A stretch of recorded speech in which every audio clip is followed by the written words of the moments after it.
Alors la Tunisie, un an, jour pour jour après la chute de Ben Ali, qu'est devenu l'ancien dictateur? Il vit aujourd'hui en Arabie Saoudite, où l'on rejoint Ariane, notre correspondante sur place, Clarence Rodriguez. Bonjour Clarence. Alors, que devient Ben Ali?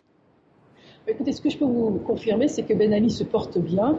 Il n'est pas du tout à l'article de la mort. Il n'a du reste jamais été dans le coma, contrairement à ce que son entourage a tenté de nous faire croire le 17 février dernier. Ben Ali, sa femme Leïla Trabelsi et deux de leurs enfants vivent en toute discrétion et en toute impunité aux frais du prince dans une maison mise à leur disposition par les autorités saoudiennes. Cette maison est située à Abba, une ville de montagne au sud-ouest de l'Arabie saoudite.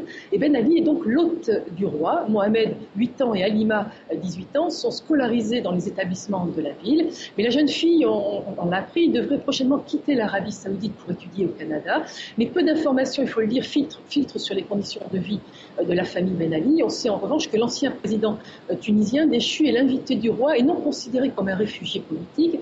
Un statut qui pourrait par conséquent lui donner l'occasion de s'exprimer, mais le prince Taïef, ministre de l'Intérieur, nouvel héritier du trône, a vivement conseillé à son ami de 30 ans de se faire oublier, de ne pas évoquer les affaires politiques de son pays ici en Arabie.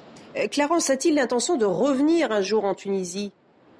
Écoutez, je peux en tout cas vous dire que Ben Ali parlera au moment opportun. Il l'a fait savoir par l'intermédiaire de son avocat Akram Azouri, qui voulait donner sa version des faits, apporter des précisions sur les circonstances restées floues, vous savez, autour de sa fuite il y a tout juste un an. Et d'après son avocat libanais, Ben Ali a été victime d'un complot, d'un coup d'État avec un personnage clé, Ali Seriati, son chef de sécurité. Il lui a précisé ce soir-là qu'on voulait l'assassiner. Alors en attendant, Ben Ali, condamné par la justice tunisienne, poursuivi pour de nombreuses affaires, tout comme sa femme Leïla Trabelsi, a fait savoir qu'il souhaitait finir ses jours en Tunisie une fois le pays stabilisé et une fois que la justice tunisienne l'aura blanchi. Merci beaucoup Clarence.